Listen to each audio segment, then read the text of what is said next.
Are you ready for the Division D5-AA CIF Regional Championship at Husky Memorial Stadium?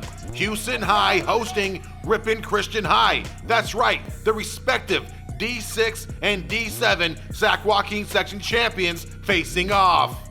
Both teams enter with a record of 11-2, and both teams finish their respective league campaigns, the Trans Valley League and Southern League, as runner-ups.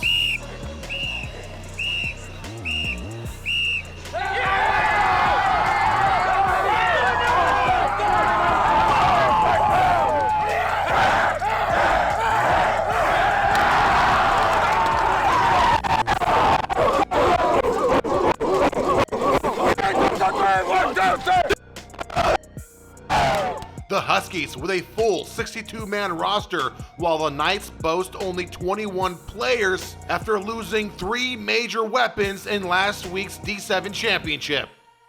Let's see how it shakes out on the Friday night highlights.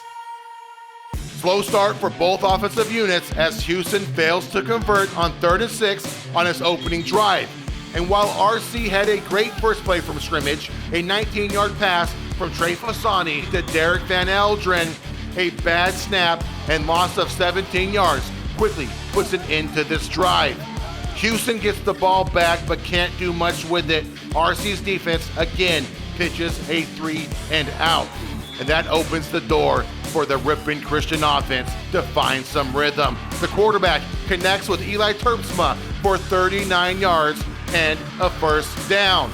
And this 4-play drive is quickly capped with a pitch to Van Eldren, who takes the ball 23 yards into the end zone for the touchdown, and RC draws first blood. Hughson responds with a 13-play drive that takes more than 6 minutes off the clock. Bridgeford converting on 4th and 1 with a 4-yard rush, and on 2nd and 5 from the 50, McDaniel is flushed out of the pocket and picks up 4 yards, which takes us to the second quarter, and McDaniel is again harassed by the Knights defense. He manages to pick up 3 yards on that play, and he needs a breathing room, so the Huskies dial up a play-action pass, and the sophomore quarterback connects with David Delgado, who stretches across the end zone for a 12-yard touchdown, and it's a tie game. Ripon Christian back in the driver's seat, and they respond with another 4-play scoring drive. It's like deja vu, folks. Fasani navigating the defense with his legs and picking up 8 yards. And on 1st and 10 from the 45, Fasani lets it rip. He finds his target, Terpsma, for a 55-yard touchdown. Ripon Christian came to play, and I think Hughson is a little surprised. But the Huskies are not discouraged. The ensuing drive sees them chew up yet another 6+ minutes. McDaniel to Bridgeford, 11 yards and a first down. And on the next play, Bridgeford takes the handoff, breaks an ankle tackle, and finds open field. This is a 19-yard run and another first down. But this drive hits a speed bump thanks to RC's secondary, a big-time hit by Grants on Delgado, breaking up the pass. And on 3rd and goal from the 9, Van Eldren denies the touchdown, forcing a 29-yard field goal. Ernie Mendoza puts it through, and it's a 4-point game. But Grants isn't only a defensive player, he can also show out on special teams, and that's exactly what he does, fielding the ball at the 15 and taking it to the house, streaking down the sideline and silencing the Hughson crowd. And just like that, RC leads as we enter halftime. Now, before we get into the second half, let's recognize our sponsor, Realtor Michael Rocha. Are you a buyer looking for your perfect home? Or are you a seller looking for top dollar for your home? No matter what your goals are, if you're looking to win in this real estate market, Michael Rocha is the realtor for you. So contact Michael Rocha today at 209-485-5228. You can also find him on Facebook and on Instagram. RC with all the momentum as the third quarter begins. Fasini dishing it out to Grants for 10 yards and a first down. And on the very next play, they flip it and reverse it. Another pass to Grants. This one good for 8 yards. And on 2nd and 18, Fasani dumps it to Jace Beetleman, who avoids the tackle and strides for 17 yards. And it's Beetleman who closes out this 12-play drive with a 9-yard touchdown reception. Hughson losing momentum, and it only gets worse on the next play from scrimmage.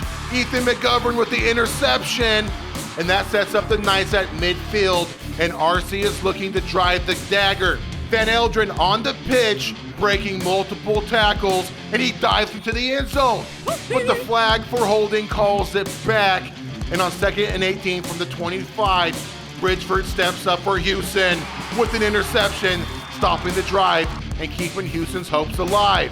Fast forward to the 4th quarter, and the Huskies are looking to close the gap. McDaniel tucks it for 16 yards in the first down, and a few plays later, there's a wide open hole for Bridgeford, who hits the stiff arm and scampers for 16 yards and another first down. And that's followed by a precision strike to Sumter, who toe taps into the red zone, and this 91-yard drive ends with a 7-yard touchdown by way of Bridgeford, who also punches in the 2-point conversion to make it a 10-point game. Hughson is climbing back. And to the surprise of no one, Hughson goes for an onside kick. The ball's loose, there's a scramble, but RC gets possession, and the Husky D steps up, forcing a punt. And that gives McDaniel a little over 4 minutes to make something happen, and boy does he. He lets it loose and finds a wide open Delgado in stride, and that is a 76-yard touchdown. Hughson finally hits the big play, and we're gonna have to take this one back because this is the play of the game. 2 seconds from snap to release and perfect placement from McDaniel.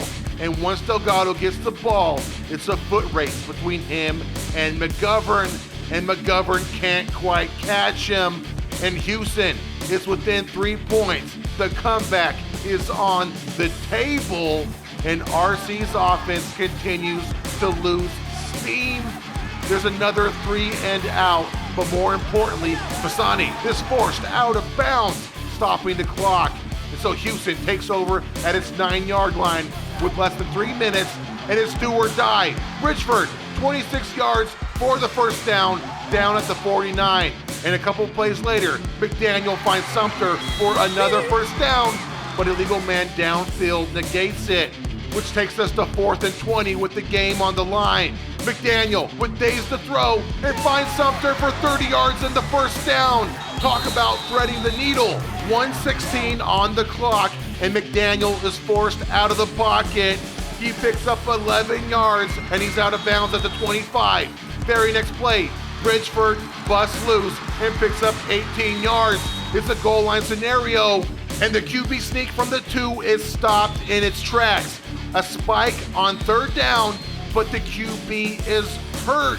McDaniel roughed up, and that's going to send in the backup, Max Powdy. A 4th and goal situation from the 1, and Alex Villarreal takes the handoff and scores the touchdown with only 14 seconds on the clock. Hughson takes its first lead of the game, and the improbable comeback may have just happened. The PAT is no good though, wide left, and that gives RC a chance to tie.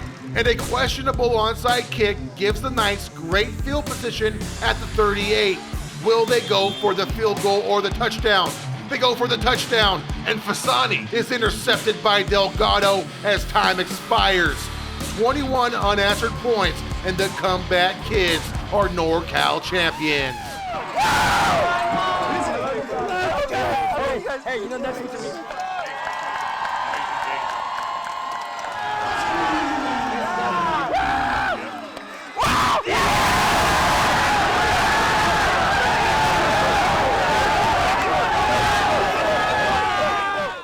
We knew that when we went in that locker room, we had to stay up. We knew we could come back. We've been down all year this year, and we knew we had the chance to come back. We kind of went down ourselves, thinking we thought they were not that good because they were in Southern League. We came back out after halftime after we got our ass kicked and punched them right in the mouth and showed them who we are. I personally didn't think that they had 28 points against us in them. You know, I thought we were a super good defense, but, you know, they obviously wanted it more than us, so it completely took me by shock how much they wanted to win this game. Our O-line is amazing. Best in TVL, best in all league. running back Liam Bridgeford is one of the best backs in the league. No one can stop him. I just knew that we needed to stay calm and we needed to play smart, clean football. And, you know, we had a 4th and 20 at one point, but after that it was smooth sailing and we knew what kind of football we needed to play. We haven't been here for like 22 years almost, and we haven't been here since like the 90s, so it's a huge thing for the community, and it's time to go win a state ring for this community. We got to come strong on Monday, and we gotta push through. We can't take anybody lightly.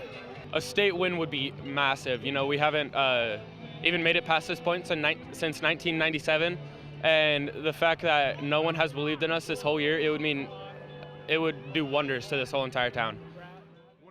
Hughson High continuing to get it done in the postseason, and we call them the comeback kids because they have refused to quit. Their path to the D5-AA CIF State Football Championship has included a 1-point double overtime win against 12 Bridges, a 4-point comeback against Orostimba, a 1-point comeback against Somerville for the D6 title, and now this second half surge over the Knights for the regional championship. Sophomore quarterback Robert McDaniel led the charge for the Huskies, completing 14 of 29 passes for 206 yards, 1 touchdown, and 1 interception. His receiver of choice was David Delgado, the junior, who had 7 receptions for 122 yards and 2 touchdowns. And as for the rushing game, Liam Bridgeford reigned supreme. The senior had 22 carries, 175 yards, and 1 touchdown. He also had that crucial interception on defense to help swing the momentum towards Hughson sidelines. Now, as I mentioned in the opening of this episode, Ripon Christian, they were down 3 key weapons. Thijs Vanderhoek, Griffin Deabreu, and Jacob Cowes all were hurt in the D7 championship win last week. Regardless, Trey Fasani, the senior quarterback, still found a way to be productive. He completed 11 of 16 passes for 178 yards, 2 touchdowns, and 2 interceptions. Number 6, Eli Terpsma. He finished with 2 receptions for 94 yards and 1 touchdown. And the run game was evenly split between Fasani, Grant Sonke, and Derek Van Eldren. All 3 combined for 191 rushing yards. And that leaves Ripon Christian with a team total of 369 yards. On the flip side, Hughson recorded 412 total yards. Big shout out to Chris Correa, our reporter, for keeping stats. Hughson will now face Muir High School out of Pasadena for the D5-AA CIF State Football Championship, and that game will be played at Hughson on Saturday at 6 p.m. The Mustangs enter with a 9-6 record, and they've only allowed 14 points over the last 4 games. Best of luck to the Huskies. As for the Blitz, we will be covering another Trans Valley team, the Escalon Cougars, who are coming off a 42-20 win over Pleasant Valley to nab the Division IV AA CIF Regional Championship. And so they will be competing for the state championship on Saturday at home against Northwood High of Irvine, and the Timberwolves enter with a 14-1 record. Escalon looking to nab another state title. They earned that honor back in 2019. And so we'll see if Escalon High can win 2 state championships in 3 years. You do not want to miss this game. It is the season finale of season 10 of the Blitz, no matter what happens. So make sure you check the episode out at turlockjournal.com. You can also find all other football updates on YouTube, Instagram, Facebook, and Twitter if you follow at Turlock Journal. So until next week, I'm Frankie Tovar. Thank you for watching the Blitz.